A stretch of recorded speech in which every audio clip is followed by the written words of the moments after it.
I would have seen myself working at the level of the United Nations. Many years before being elected, I was actually a local hip hop artist in the city of Edmonton. Because of that difficulty, you're going to be a better human being. Hello, my name is Rod Loyola, also known as Rodrigo Loyola. I'm originally from Chile, an immigrant who arrived here with my family back in 1976. I've called Edmonton my home for more than 40 years now, and I love it.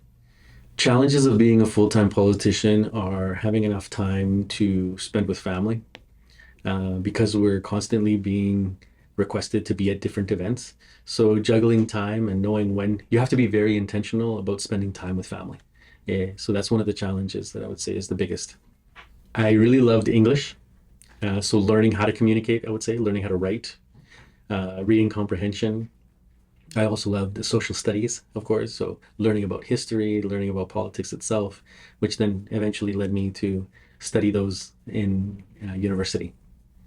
Disliked the most. I don't know, I wouldn't really say I disliked any subjects, but which ones did I find not as interesting? I would say would be math would be one of them. Yeah. I cannot live without the love of my family. It's the number one thing. If I didn't have that, I feel like life wouldn't be worth living. The second thing that I can't live without is my faith, because my faith is what really centers me. It provides discipline, and because of that discipline, I can be successful. I don't have a lot of time to do hobbies anymore, but before I was elected, I used to love playing music. So I played guitar, I did a lot of singing. Not a lot of people know this, but before I was many years before being elected, I was actually a local hip hop artist in the city of Edmonton. And so music and culture, anything related to these aspects is something that I love doing, but I wish I had more time to do those things, but unfortunately I don't.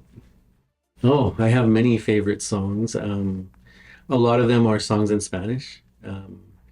As I mentioned in my introduction, I originally come from Chile. So during the 70s, there was a strong human rights movement in Chile.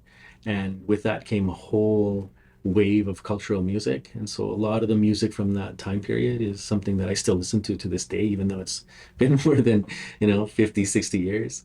But I really identify with that music because it was part of I would say, a cultural revolution. And the whole wave of music is called the New Chilean Song. Favorite foods? Well, recently I was at Heritage Days and I fell in love with Moroccan couscous. So that's my new favorite food right now. Yes, I have a number of favorite books. One of them is The Open Veins of Latin America, written by Eduardo Galeano. Um, uh, that's the one that comes to me right off the top of my head. But I love reading all kinds of literature in Spanish and English, so yeah. But that's the one that comes to the top of my head. I love watching a lot of documentaries. I recently watched a documentary called The Grab, which I found really interesting. Uh, All-time favorite movie, though, what I would have to say is an Italian movie called Cinema Paradiso. It's my favorite movie, um, and the reason for it is just it's a beautiful movie about a young person that discovers the cinema and film and how cinema and film can be used to really change a person's life. Yeah. That's a good question.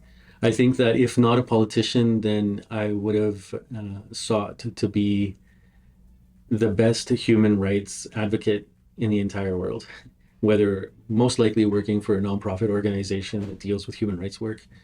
And I would have seen myself working at the level of the United Nations. Yeah. Don't stress about the things that are happening at any one moment in time because everything passes. Any difficulty that you're going through will pass. And the great thing is that because of that difficulty, you're going to be a better human being.